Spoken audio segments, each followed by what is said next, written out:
gouvernemental qui s'intéresse à ce que Patricia vient de dire au sommet pour un nouveau pacte financier mondial. Le quotidien gouvernemental s'intéresse donc à Paul Biya à Paris. Eh bien, à l'invitation de son homologue français, Emmanuel Macron, le président de la République du Cameroun est arrivé dans la capitale française hier soir en compagnie de la première dame Chantal Biya.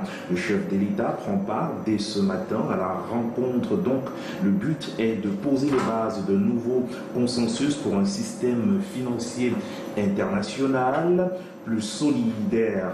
Lire le récit de l'envoyé spécial du journal Cameroun Tribune qui est en kiosque donc ce jeudi matin pour être plus précis. Et dans la suite de cette revue de presse, un autre journal est également en kiosque ce matin. Il s'agit du journal Mutation. Le quotidien Mutation de ce jeudi matin s'intéresse aux listes électorales au Cameroun, avec bien sûr Mutation parle de ce léger bond, en tout cas selon le journal, et l'ECAM, selon le journal Mutation, et l'ECAM signale 225 879 nouveaux inscrits, soit une hausse de 4,46% par rapport à l'année dernière. Au total, le fichier électoral affiche 7 380 944 électeurs sous réserve du toilettage à venir. Les précisions à lire dans le journal qui au bas de sa une, en page 7 précisément, s'intéresse du moins au LGBT+, la visite de l'ambassadeur français annulée, titre le journal au bas de sa une. Et ce matin, nous poursuivons cette revue de presse avec un autre journal qui est en kiosque. Il s'agit du journal Le Quotidien Econews de ce matin.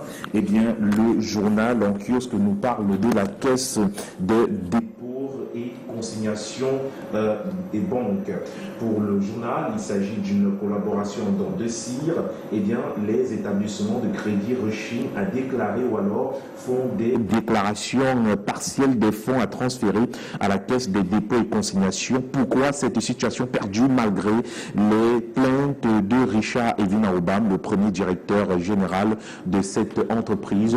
Interrogation donc à la une du journal, décryptage à lire tout simplement. Et puis le même journal s'intéresse à ce pont sur le Logon entre Yagoua et Bongor, 54% de travaux réalisés, et le pont sur le Mayo Boniré à Chevet.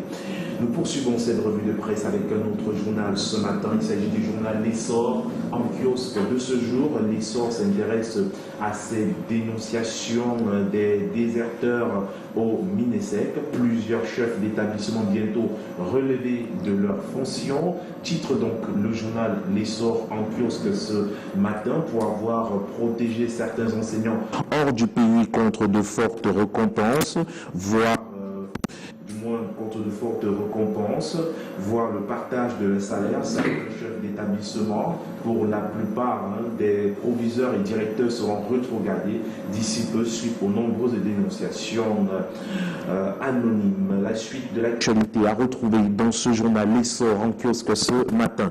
Et L'Essor, juste au bas de sa une, s'intéresse également à la promotion de l'homosexualité par la France.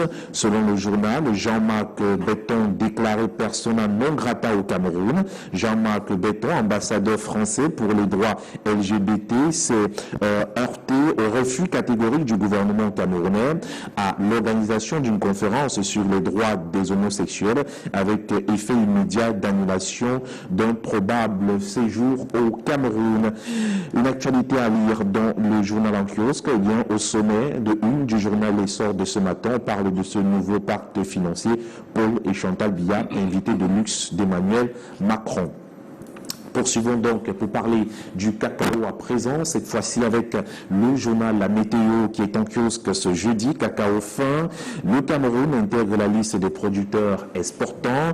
Titre donc le journal de ce matin, le communiqué du Mincommerce, le communiqué, voilà, effectivement, le communiqué du Mincommerce, Luc Magloire Bagatangana, ce 19 juin, informe que cette distinction internationale aura pour retombée un relèvement des prix aux producteurs en droite ligne des directives du chef de l'État, Paul Biya.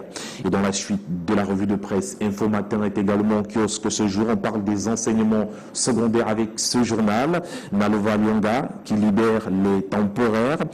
Titre donc ce journal, exécutant les instructions du chef de l'État, Paul Biya, répercuté par le Premier ministre Joseph Djangouté. Le ministre des enseignements secondaires instruit dans sa correspondance du 14 juin dernier les chefs de structure de son département ministériel d'écarter tous les agents non titularisés exploités de manière abusive et de mettre un terme à ces esclavages des temps modernes. Les détails sont à lire de la page 2 à 3 du journal en kiosque ce matin. Et ce matin, le quotidien Réalité Plus est également au rendez-vous. Et bien sûr, à sa une, on parle de l'invité du président Emmanuel Macron. Eh bien, le président Paul Biya a quitté Yaoundé le 21 juin 2023 pour Paris. S'exclame donc le journal en kiosque de ce jour. Et bien, toujours à la une de ce journal, on peut retrouver cette déclaration, cette sortie dans le secteur de la fonction publique. En tout cas, les concours pour le recrutement des 2685 personnels dans l'administration publique vont se dérouler dans la transparence totale.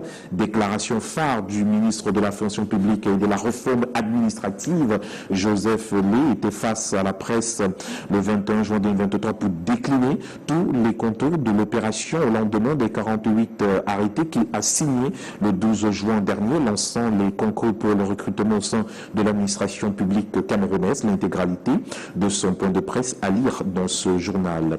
Eh bien, nous poursuivons avec le crayon de l'info, le crayon info précisément, qui parle de l'ANOR ce matin. L'ANOR à l'école de l'administration, c'est une innovation dans cette structure sensible. De nombreux cadres ont reçu une masterclass sur la rédaction de dossiers administratifs, une idée estampillée Botor Anko Charles. D'autres détails sont à lire à la page 4 du journal, qui ce matin s'intéresse juste au bas de sa une à la promotion de LGBT+. Il faudra encore attendre. La note du ministre des Relations extérieures est claire, simplement non à la propagation, à la propagande homosexuelle au Cameroun. Cette mesure s'inscrit dans le sillage de la volonté présidentielle. Les détails sont à lire à la page 7 de ce journal en kiosque ce matin. Eh bien, nous poursuivons ce matin avec l'info à chaud, qui est également en kiosque. Eh bien, le même journal, du moins ce journal, parle de ce camouflé, zéro promo des homos chez nous, titre le journal. Face à la pression populaire et à la fermeté du gouvernement, le voyage au Cameroun de l'ambassadeur LGBT Jean-Marc Berton a été annulé, force demeure à l'article 347 du Code pénal du Cameroun, à lire en page 12 du journal ce matin.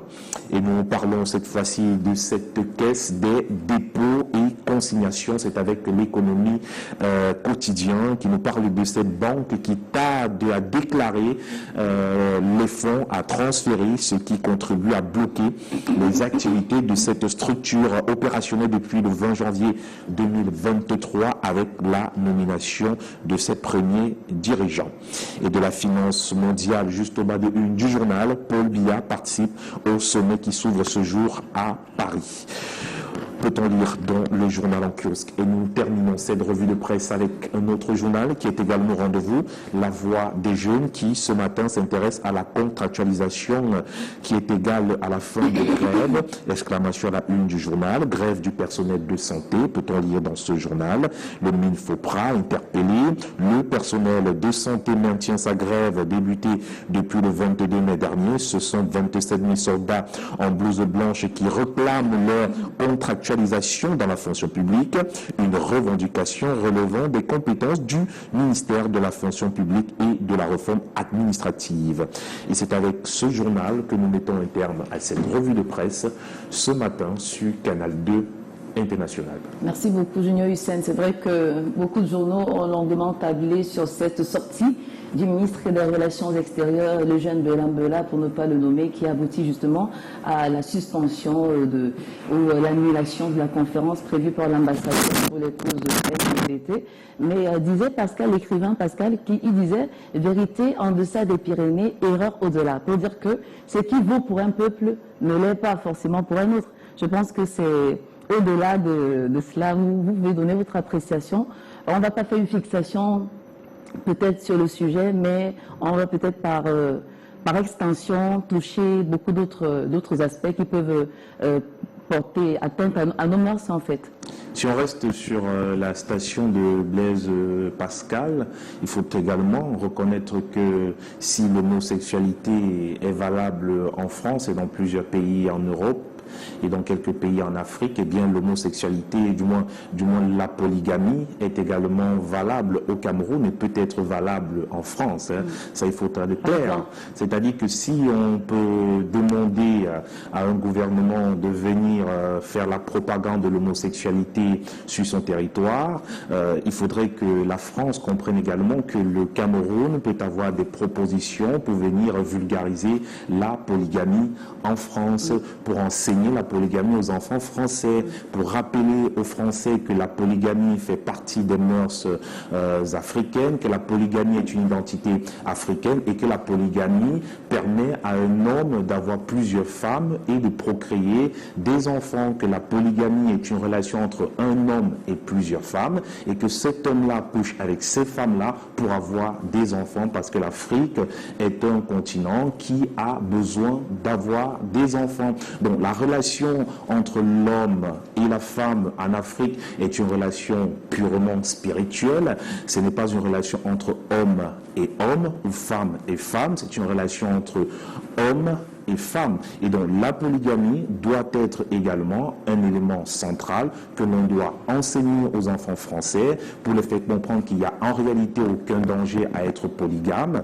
Au contraire, il y a beaucoup plus de risques à être homosexuel parce qu'un homme qui va avec un homme, on a des déchirures au niveau de l'anus, on a des blessures au niveau du pénis, on a des blessures au niveau des tétons parce qu'un homme ne peut pas mordre comme une femme. Un homme risque de mordre vos tétons d'un homme et l'arracher parce que ça peut être tellement violent. Donc je pense que par contre, lorsque vous avez des rapports sexuels avec une femme dans le cas d'une polygamie, eh bien vous pouvez faire entre guillemets ce qu'on appelle au Cameroun la partouze avec vos femmes, vos 3 femmes. Vous pouvez le faire à la maison, c'est-à-dire vos 3 femmes peuvent vous masser les pieds, elles peuvent vous faire l'amour ensemble. Ça c'est plutôt commode. Mais imaginez une partouze homosexuelle, 4 garçons qui vont s'accoupler, c'est compliqué, on voit ces bras durs et longs qui se cognent, il y a une sorte de violence, c'est un peu terrible. Donc nous pensons fièrement qu'on peut de la même manière encourager la polygamie. Merci beaucoup, parce que vous n'êtes pas allé du dos de la cuillère. Et par extension, comme je disais, vous avez assisté tout récemment à la sortie du roi des Bamoun. Je crois que c'était toujours dans le département du Noun, mais il s'était rendu dans une autre contrée.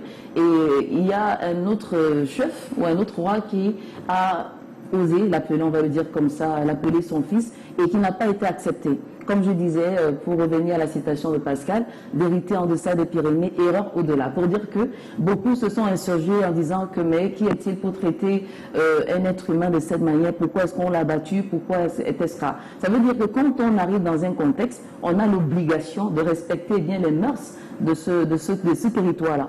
Ça, c'est ce que je pense. Bon, je pense que j'ai pas très bien compris le rapport entre... Bien, vous êtes passé d'un sujet très vite à un autre. Je vous ai dit par extension, c'est-à-dire qu'on ne va pas faire une fixation. On va toucher, puisqu'il s'agit des cultures, c'est-à-dire du métissage culturel. C'est-à-dire que, par exemple, ce qui se fait dans le nord du pays et qui est toléré, ne sera pas toléré à l'ouest du pays. Donc, quand vous vous rendez quelque part, faites l'effort de respecter bien les mœurs et ce qui se fait en termes de bienséance là-bas. D'accord. Ah oui, je comprends. En fait, il faudrait également enseigner, faire comprendre aux gens que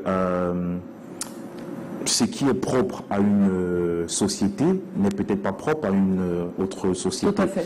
Et que donc les valeurs humaines voudraient tout simplement que l'on respecte ce qui est protégé par une autre personne, c'est-à-dire le statut des individus, que l'on soit du nord, du sud, de l'est ou de l'ouest. Nous avons tous nos particularités et nous devons se faire respecter et respecter également l'identité des autres. Et cela amène la question de l'universalité. L'universalité dans ce type de choses voudrait que l'on sache que l'autre est différent de nous par sa manière de faire, par sa manière d'être, par ce qu'il est, et qu'au-delà de ces différences, il reste tout de même un humain, et donc pour le fait qu'il soit humain, on peut l'accepter au milieu de nous. C'est dit que ce soit cette question dont on évoque tout à l'heure, que ce soit l'homosexualité, la polygamie ou la monogamie, l'homme peut faire partie de l'un ou de l'autre camp, mais cependant, le plus important, c'est de voir au-delà de cette identité fondamentale, pour voir plutôt l'identité humaine, c'est-à-dire si autour de vous, vous avez un frère qui est d'un autre village et qui n'aime pas, par exemple, qu'on parle mal de son roi, il est tout à fait normal que vous respectiez cette façon de vivre-là. Par exemple, les faits. Alors, il se trouve donc que le roi des Bamoun, Sa Majesté Nabil Njoya, Bonbon Njoya, qui, je crois, il est en séjour du côté de l'Europe. Donc, il s'était rendu quelque part, toujours dans une autre localité, dans le département du Noun. Et je crois que c'était à la rencontre de son vis-à-vis, si on peut le dire, son homologue, roi des Magba. Et historiquement, en fait, je crois que il y a une sorte de relation de ce genre, je ne sais pas si on va parler de la matrilinéarité, enfin, il y a une relation de ce genre parlant de la filiation qui voudrait en fait, que les Magba aient une sorte d'autorité sur justement le peuple Bamoun. Donc, quand le chef Magba s'est adressé au chef Bamoun en l'appelant son fils, l'entourage du roi n'a pas supporté cela et s'est enrhué sur le roi Magba pour le battre, et beaucoup ont interprété ça, chacun a interprété à sa manière. Certes, on ne va pas encourager, mais toujours est-il, comme je disais, chaque contexte a ses réalités socio-culturelles et même traditionnelles, et je crois qu'en respectant ces réalités-là, ça évite pas mal de quiproquos. On rappelle que ce que vous dites s'est passé au Cameroun. Tout à fait. Il ne faudrait pas que ça s'est passé au Cameroun. Ben, écoutez, l'affaire a été résolue. Je pense que le roi des Bamoun a su ramener au calme son peuple, en rappelant qu'au final, l'expression fils n'était pas dit que tu es mon enfant, tu es plus petit que moi. Ça n'a rien à voir. Je crois que la relation est bonne aujourd'hui entre ces deux communautés. On salue cela. Ça permet de voir que le Cameroun a ses diversités et seule la diversité fait l'unité. Merci beaucoup, Junior Hussein. C'était extrêmement riche. On vous dit merci. De rien. Et de savoir compter sur vous, ça n'est pas aisé. Hein. C'est clair qu'on dit que les faits sont sacrés, le commentaire est libre, mais il faut être doué pour le faire. Merci, Junior. Merci excellente beaucoup. journée et rendez-vous demain. Pour une autre revue de presse. On est rendu à 7h20. Et n'hésitez surtout pas à aller dans nos différents kiosques à journaux pour avoir donc la teneur des informations parues dans les journaux ce jour. Et donc à suivre dans ce programme les différentes dates qui ont retenu l'attention du monde. Et puis on aura d'autres rubriques à amorcer. Le temps pour nous de faire un clin d'œil à nos différents partenaires et puis de revenir pour poursuivre notre balade matinale sur les